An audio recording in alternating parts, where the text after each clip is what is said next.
हाँ तो बच्चों, कैसे हैं आप लोग? दुआ करते हैं आप लोग बहुत अच्छे होंगे, बिल्कुल स्वस्थ होंगे और अपनी अपनी पढ़ाई में व्यस्त होंगे।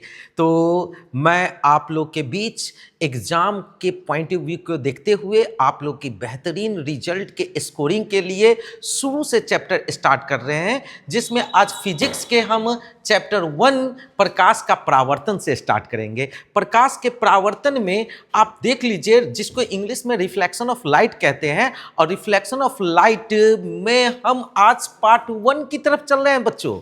जी हाँ, पार्ट 1 में आप जुड़ जाइए और ये जो भी आप वीडियो आप डालने जा रहे हैं, हम इस चैनल के माध्यम से आप लोग के बीच लाने जा रहे हैं, ये सारी की सारी वो तमाम वीडियो होगी जो आपके बोर्ड मॉडल क्वेश्चन के लिए हिट क्वेश्चन होगा। इस वीडियो के माध्यम से आपकी जीत तो पक्की है, इसीलिए हम हेडिंग में दे ही दिए हैं, तैयारी जीत की, तैयारी जीत की। और चलिए आप अब आगे की ओर बढ़ते हैं। प्रकाश के परावर्तन का पहला शब्द बनता है प्रकाश।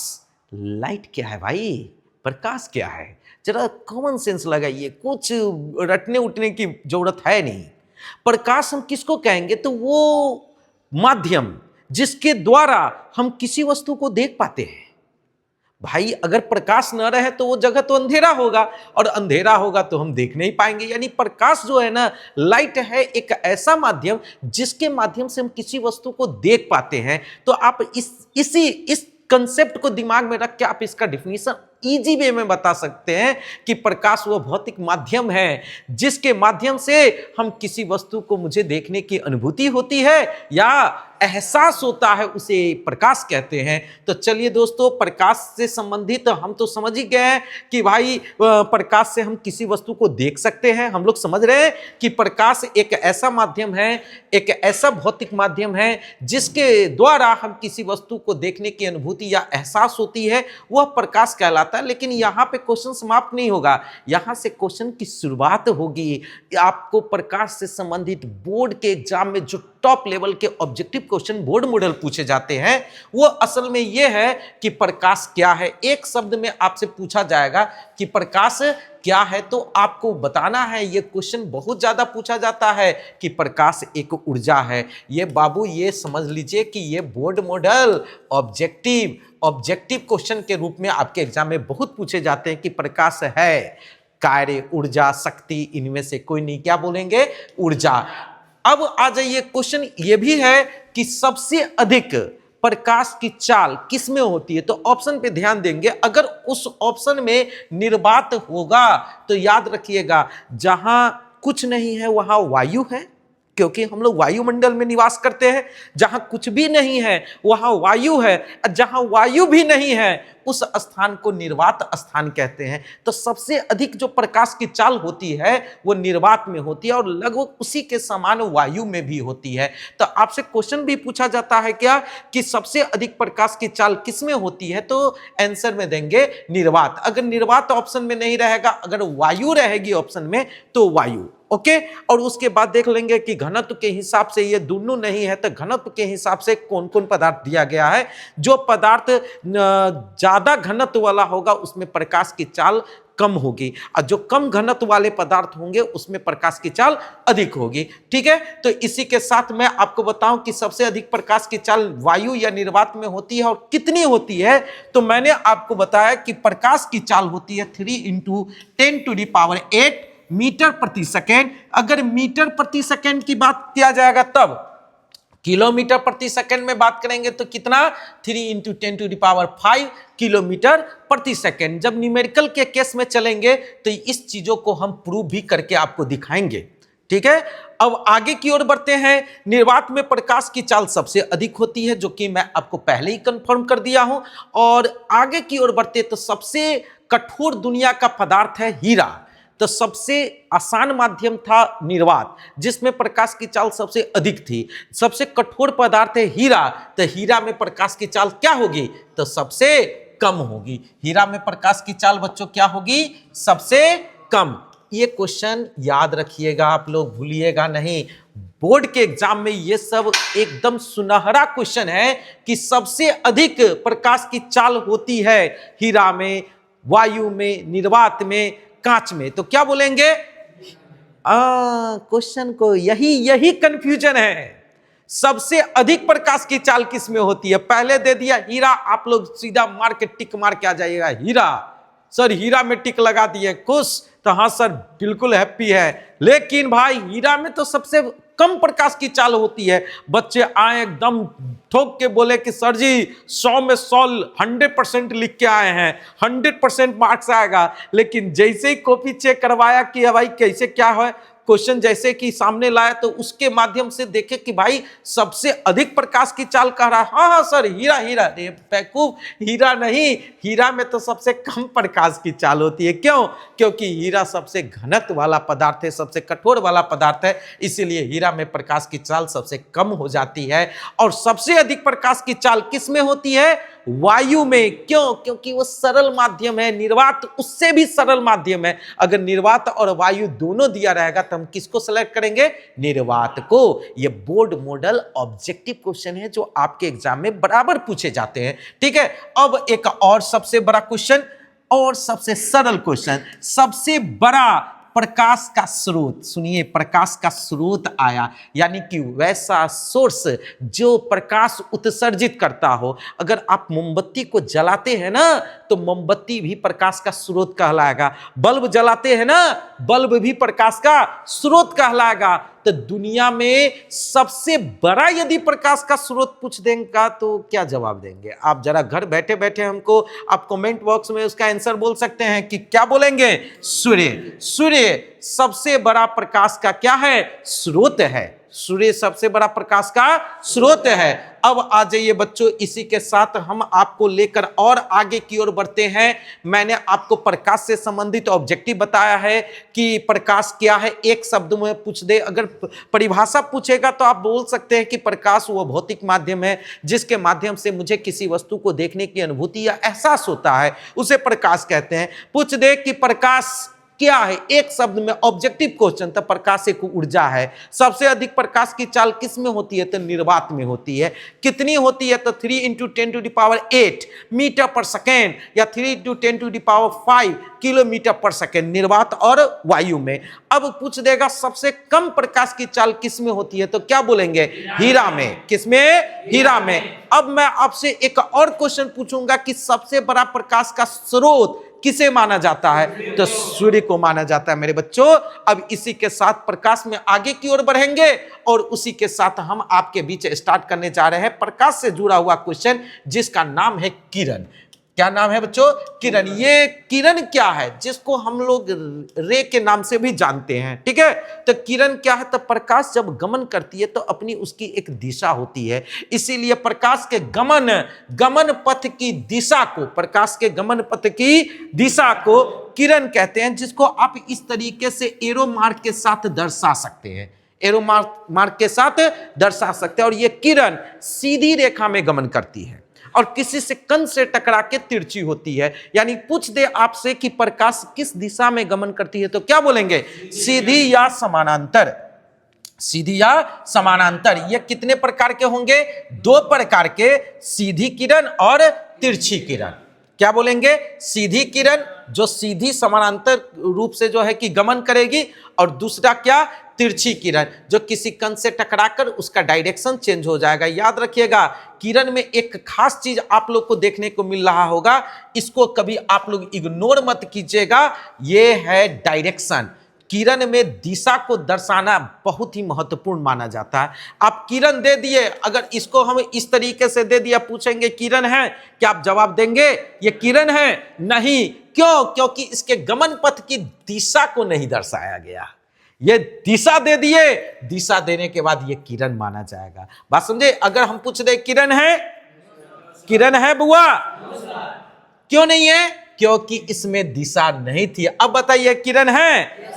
ये किरण किधर से किधर की ओर जा रही है? ए से बी की ओर।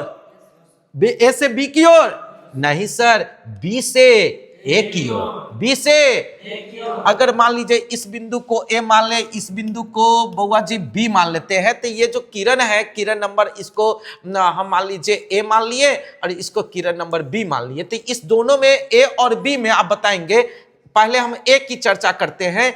ए जो किरण जा रही है वो ए से बी की ओर जा रही है या बी से ए की ओर आ रही है? कैसे पहचाने, कैसे पहचाने? तो इसके पहचानने के लिए आप क्या किए हैं, तो इस डायरेक्शन को फॉलो किए कि हाँ सर ये किरण जो है ए से बी की ओर जा रही है। अच्छा, किरण नंबर बी की बात करता हूं। बी में क्या किरण ए से बी की ओर जा रही है या बी से ए की ओर जा रही है? बी से ए की ओर जा रही है। ये बता रही है कौन? दिशा, डायरेक्शन, है कि नहीं? इसीलिए प्रकाश के गमन पथ की दिशा को किरण कहते हैं। और किरण दो प्रकार की होती है, सीधी किरण और तिरछी किरण। एकदम क्लियर है? किरण में डायरेक्शन का होना बहुत ही महत्वपूर्ण माना जाता है। अब आ जाइए क्वेश्चन आगे की ओर बढ़ते हैं। किरण से ही जुड़ा हुआ क्वेश्चन है किरण पुंज। ठीक है बच्चों, किरण से जुड़ा हुआ क्वेश्चन क्या है? किरण पुंज, जिसको बीम के नाम से भी जाना जाता है। तो मैं आपको बताऊं कि अगर एक किरण की बात हो रही है, एक की बात हो रही है, तो वो किरण है सिंगल नंबर में। अगर मैं बहुत सारे किरण को एक साथ ले लूं तो किरणों का क्या बोलेंगे? समूह। किरणों का क्या बोलेंगे? समूह। अगर एक है तो किरण, अब बहुत सारे किरण एक साथ हैं तो वो किरणों का समूह कहलाएगा। और किरणों के समूह को ही किरण पुंज कहते हैं। ऑब्जेक्टिव के केस में ऐसे भी आपसे पूछा जा सकता है कि किरणों के समूह को क्या कहते हैं? किरणों के समूह को क्या कहते हैं? बिल्कुल धोखा नहीं खाइएगा, किरण पुंज कह के निकल जाइएगा। ये सब फिक्स ऑब्जेक्टिव का बोर्ड मॉडल क्वेश्चन है। मैं पहले ही बता दिया हूं कि आ गया हूं महफिल में। एक एक ऑब्जेक्टिव हो या सब्जेक्टिव हो, बोर्ड में पूछे जाने वाला हर गली से, हर नुक्से से, हर बुक से, हर लेवल के क्वेश्चन को आपको निकाल के आपके सामने रख दूंगा। केवल वीडियो के माध्यम से आप हमसे जुड़े रहिए। अगर पसंद आ जाए वीडियो हमारा तो इस चैनल को सब्सक्राइब भी कर दीजिएगा। चलिए अब आगे की ओर बढ़ते हैं। किरण पुंज को तो आप लोग समझ गए। मैंने आपको बताया क्या? किरणों के समूह को किरण पुंज कहते हैं। और किरण पुंज तीन प्रकार के हैं। सबसे पहला प्रकार का नाम है समानांतर किरण पुंज। समानांतर नाम से ही क्लियर हो रहा है। समानांतर मतलब एक दूसरे के सामना सामनी, एक दूसरे के सामना सामनी। जस्ट लाइक फॉर एग्जाम्पल, आप फिगर के साथ समझिए। फिगर के साथ समझिएगा। यहां देख लीजिए, सारी किरण एक दूसरे के सामना सामनी गमन कर रही है।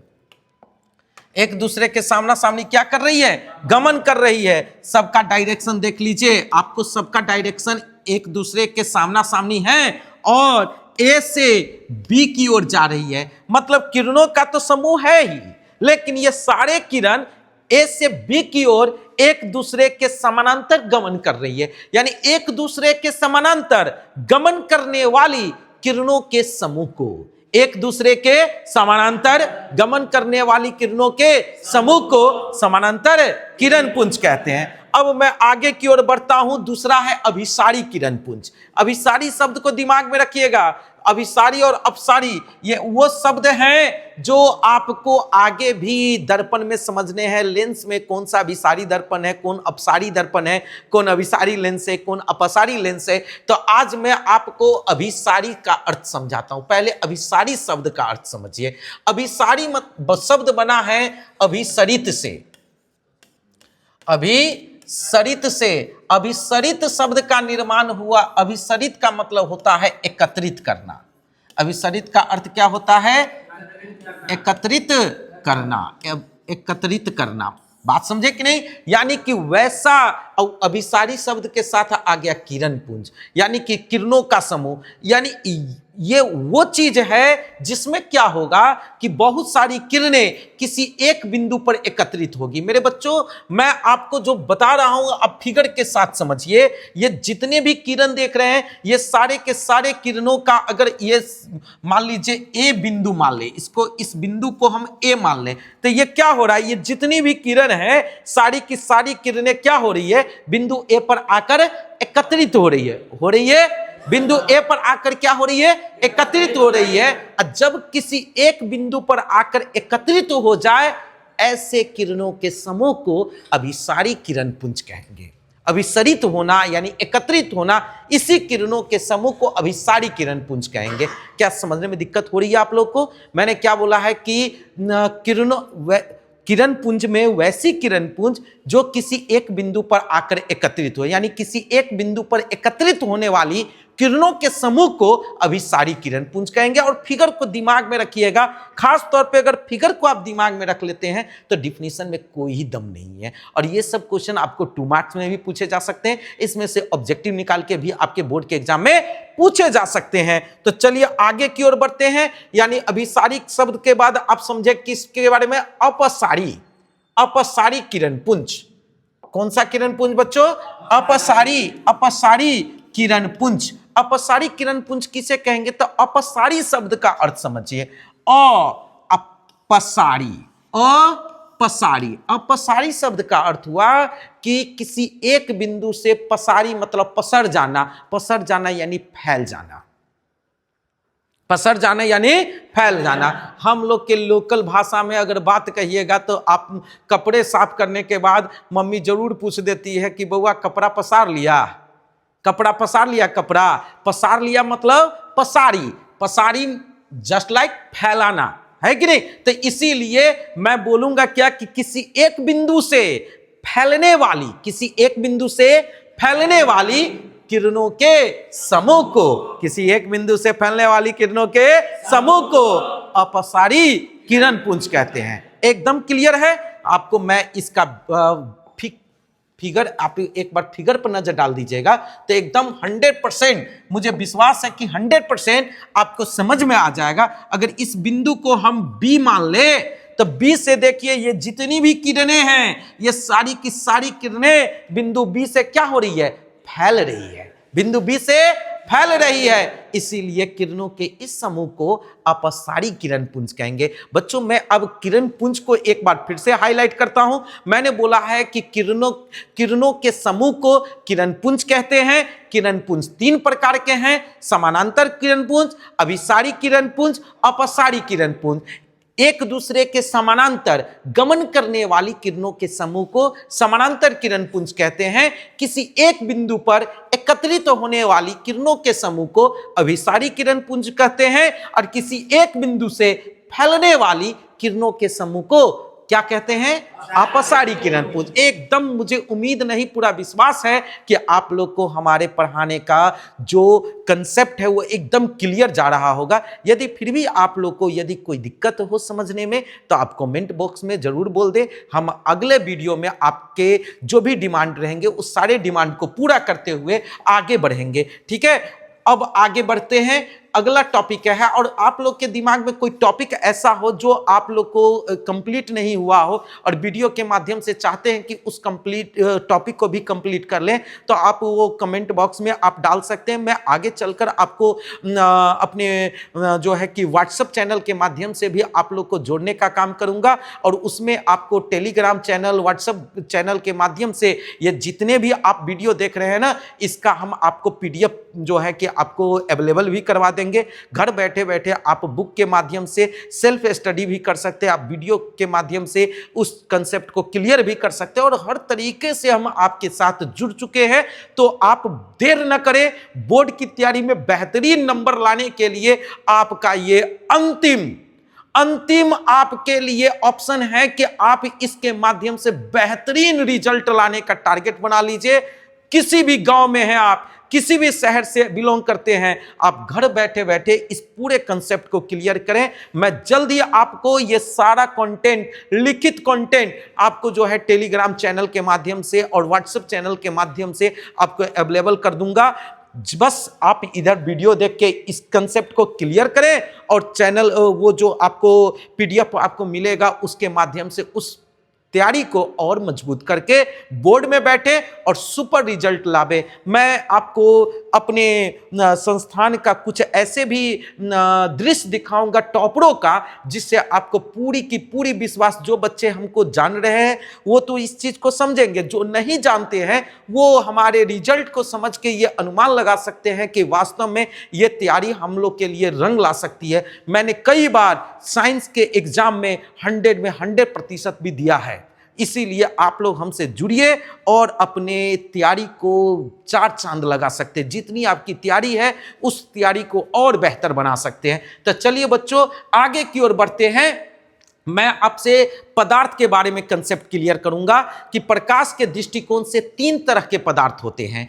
एक पारदर्शी पदार्थ, दूसरा अपारदर्शी पदार्थ और तीसरा पारभासी पदार्थ। पदार्थ के दृष्टिकोण से अगर बात करेंगे तो तीन तरह के पदार्थ हैं। अगर प्रकाश को हम फोकस करते हुए बात करें पदार्थ की, तो तीन तरह के पदार्थ है: पारदर्शी पदार्थ, अपारदर्शी पदार्थ और पारभासी पदार्थ।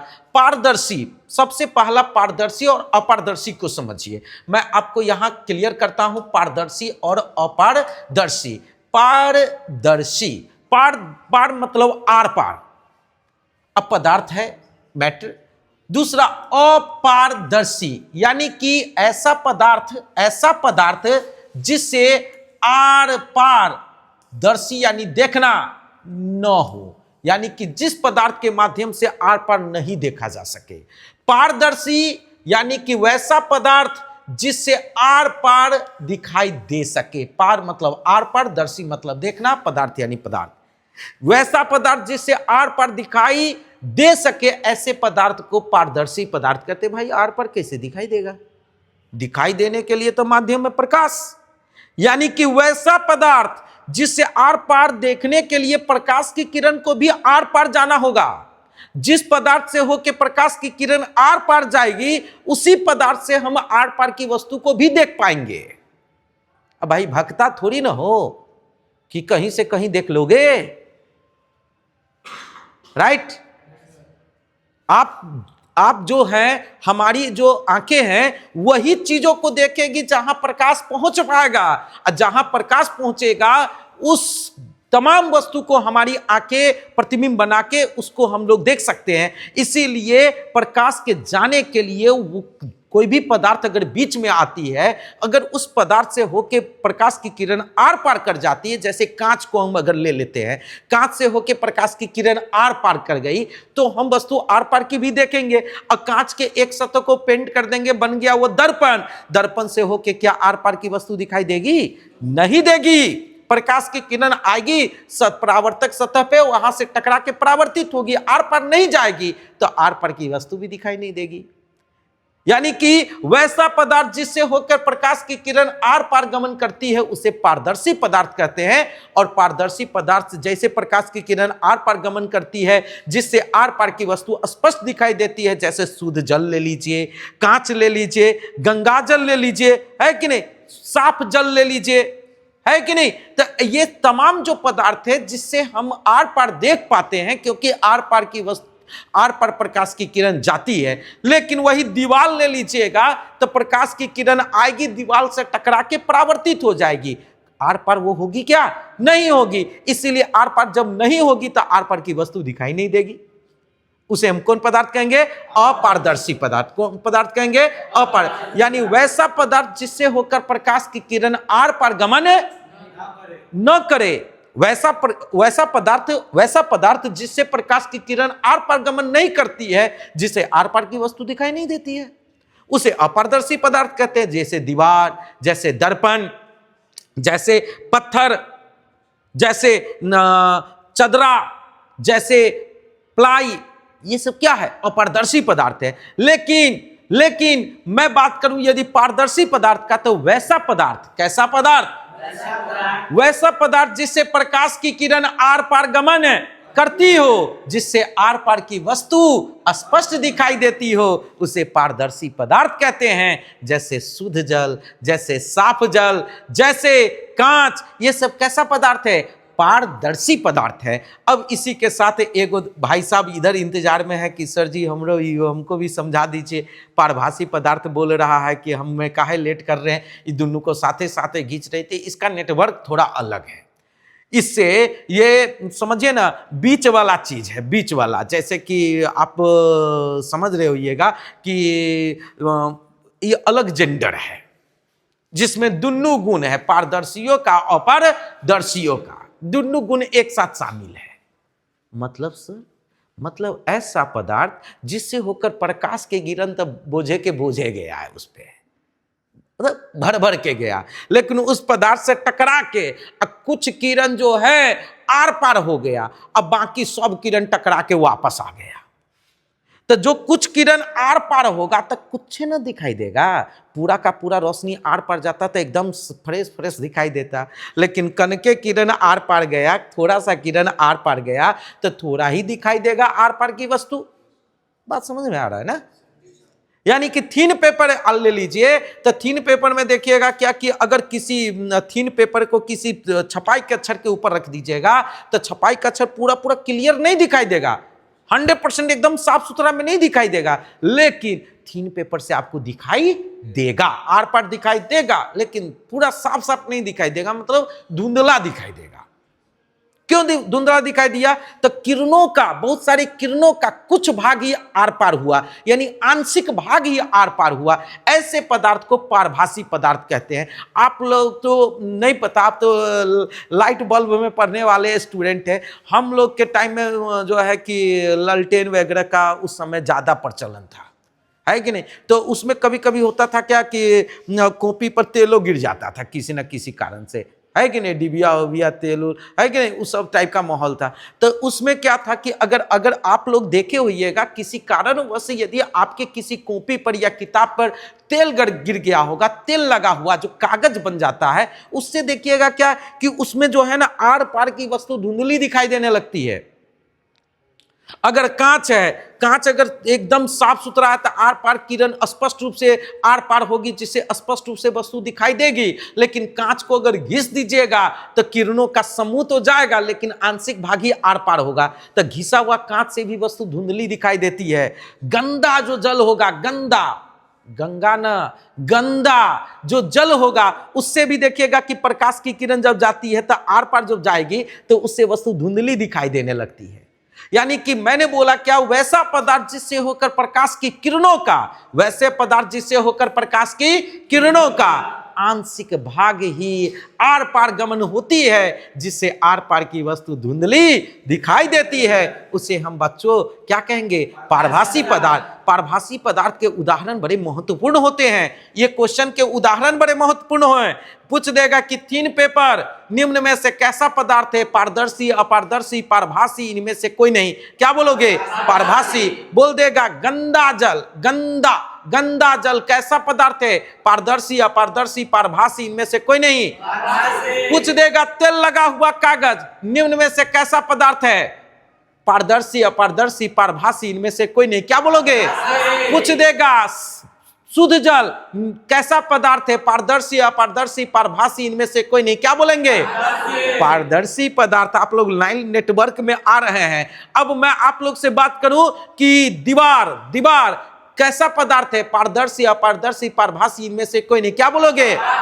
यानी कि इससे, इसके डिफिनीशन से ज्यादा बोर्ड मॉडल ऑब्जेक्टिव इसके एग्जाम्पल से संबंधित पूछे जाते हैं। मैं आपको पहले ही बता चुका हूं कि यह वीडियो नहीं के जो पूरा शुरू से देखेंगे रामायण महाभारत के तरह, यह वो वीडियो है जिसमें से कहां कहां से ऑब्जेक्टिव क्वेश्चन, 2 नंबरी क्वेश्चन, 5 नंबरी क्वेश्चन, 6 नंबरी क्वेश्चन तुम्हारे बोर्ड के एग्जाम में पूछा जाएगा। यह वीडियो उस चीज के लिए है जिसको अपने नंबर से प्यार होगा, जिसको अपना नंबर बढ़ाने का इंतजार होगा, वो हमारे वीडियो को देखिए और वही व्यक्ति चैनल को सब्सक्राइब कीजिए और आगे बढ़ते हैं। फिर से आगे की ओर बढ़ते हैं। आप समझ गए हैं पारदर्शी पदार्थ के, प्रकाश के दृष्टिकोण से पदार्थ कितने प्रकार के? 3 प्रकार के, पारदर्शी, अपारदर्शी, पारभासी पदार्थ। अगर मान लीजिए किसी अपारदर्शी पदार्थ पर प्रकाश की किरण जाती है, तो अपारदर्शी पदार्थ पर जब प्रकाश की किरण जाती है तो उसके पीछे देखिएगा प्रकाश की किरण, उसका जो है कुछ प्रकाश की किरण आर पार गमन नहीं हो पाती है, तो क्या होता? उसके पीछे एगो काला क्षेत्र बना देता है। उस काले क्षेत्र को छाया कहते हैं। उस काले क्षेत्र को छाया कहते हैं। हम लोग छाया नहीं बोलते तो परछाई बोलते हैं, उसी को शैडो बोला जाता है कि नहीं? तो आपसे 1 नंबरी में यो पूछ देगा कि किसी अपारदर्शी पदार्थ पे जब प्रकाश की किरण आर पार गमन नहीं कर पाती है तो उसके पीछे बने क्षेत्र को क्या कहते हैं? छाया। यानी कि कोई ऐसा व्यक्ति जो आपका कुछ नहीं बिगाड़ सकता है सामने से, तो देखिएगा आपके पीठ पीछे ऐसे ही काला काला बात करेगा, है कि नहीं? यानी वो भी छाया की तरह काम करेगा। भाई मेरे, छाया से कुछ नहीं होगा, आप बस आगे की ओर बढ़ते रहिए, प्रकाश आपको जरूर मिलेगा। बात समझ में आ गया। अब आगे की ओर बढ़ जाते हैं दोस्तों। पारदर्शी, अपारदर्शी और परभासी को हम एकदम क्लियर समझा दिए हैं। आप देख सकते हैं पारदर्शी में साफ जल, देख रहे हैं कांच, देख रहे हैं वायु, ये देखते हैं वायु, ये क्या है, पारदर्शी पदार्थ है, एकदम फ्रेश वातावरण दिखाई देता है। अपारदर्शी के लिए भी हमने आपको बता रखा है, जरा गौर से देखिएगा। अपारदर्शी पदार्थ के उदाहरण है दीवार, देखिए किताब, देखिए दर्पण, ये सब क्या है, अपारदर्शी पदार्थ के उदाहरण है। वही पारभासी पदार्थ में आप लोग देखे होइएगा, ये थीन पेपर, पतला पेपर है कि नहीं, देखे हुए तेल लगा हुआ कागज, ये सब क्या, कैसा पदार्थ है, पारभासी पदार्थ है। प्रकाश के दृष्टिकोण से अब पिंड की बात करता हूं, यह टॉपिक को भी अच्छे से समझ लीजिए। प्रकाश के दृष्टिकोण से पिंड दो प्रकार के होते हैं, एक अप्रदीप्त पिंड।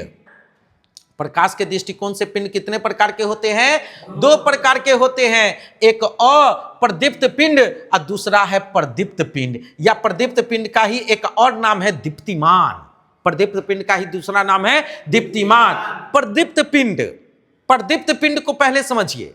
प्रदीप्त पिंड वैसे पिंड को कहते हैं, वैसे पिंड को या वैसे पदार्थ को कहते हैं जो अपना प्रकाश उत्सर्जित करता है, स्वयं उत्सर्जित करता है, यानी जिससे प्रकाश उत्सर्जित हो रहा हो वो तमाम पिंड प्रदीप्त पिंड कहलाएगा, उसी को दीप्तिमान कहेंगे। जैसे सूर्य अपना प्रकाश उत्सर्जित करते हैं, है कि नहीं, जैसे तारा अपना प्रकाश उत्सर्जित करते हैं, ये प्रदीप्त पिंड कहलाएंगे। जैसे हम आपको बोल रहे हैं कि बल्ब, जलता हुआ बल्ब है तो वो प्रदीप्त पिंड है, जलता हुआ लालटेन है तो प्रदीप्त पिंड है, जलती हुई मोमबत्ती है तो वो प्रदीप्त पिंड है। बात समझ में आ रही है ना, समझ रहे हैं ना आप लोग, यानी कि जिससे प्रकाश उत्सर्जित हो रही हो ऐसे पिंड को प्रदीप्त पिंड कहते हैं। अब किंतु जिससे प्रकाश उत्सर्जित ना हो मेरे बच्चों, जिससे प्रकाश उत्सर्जित ना हो, जो दूसरे के प्रकाश से चमकता हो, जो अपना प्रकाश नहीं जिसके पास हो,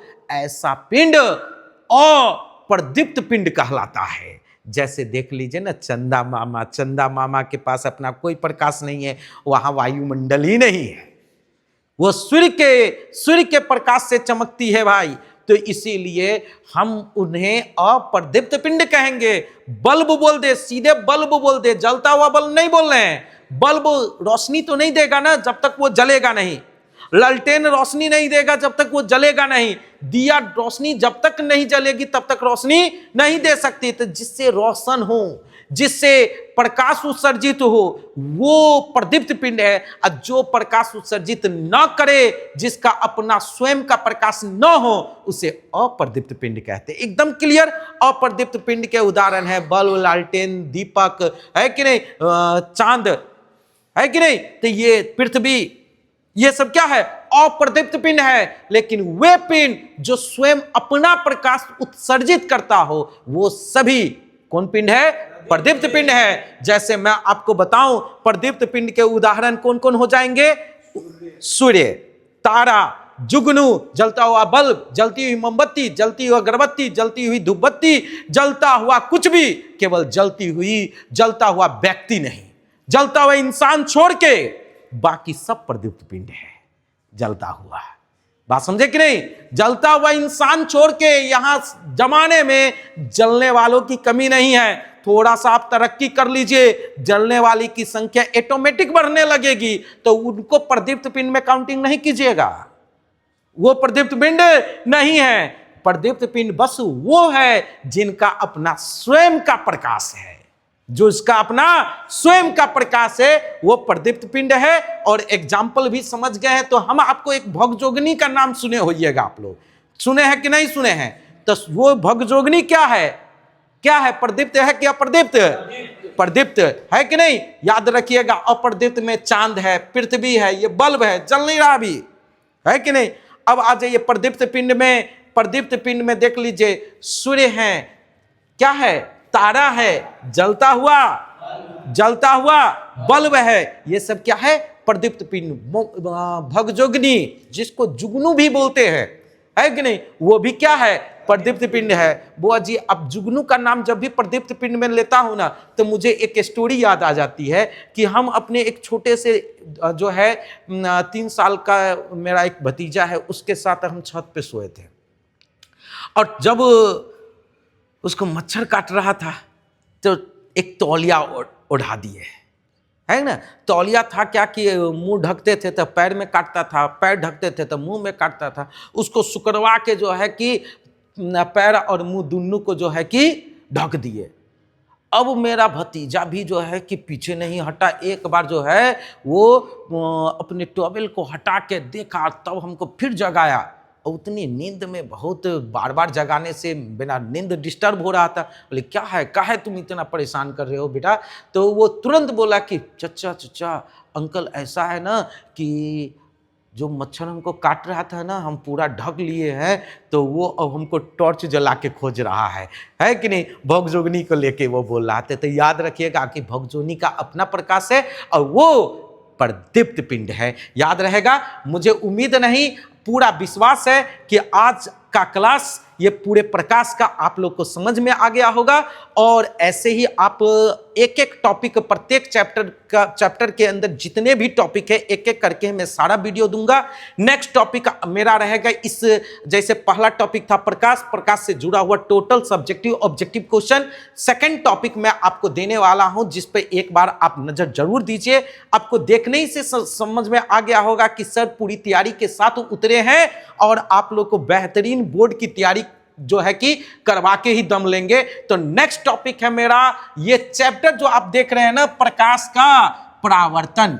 ये जो चैप्टर आप लोग देख रहे हैं ना, प्रकाश का परावर्तन, तो मेरा नेक्स्ट टॉपिक रहेगा प्रकाश का परावर्तन क्या है। प्रकाश के परावर्तन से जुड़ा हुआ हर तरह के ऑब्जेक्टिव सब्जेक्टिव टोटल क्वेश्चन, इसी में मैं आपको 2 नंबरी एक क्वेश्चन एकदम फाइनल कर दूंगा जो तो आपके बोर्ड के एग्जाम के लिए बहुत महत्वपूर्ण माना जाता है, जिसका नाम है प्रकाश के परावर्तन के नियम। तो फिर अगले वीडियो में जरूर हमारे वीडियो का इंतजार करें और इसी तरीके से सारा कंटेंट एक साथ आपको देखने को मिलेगा।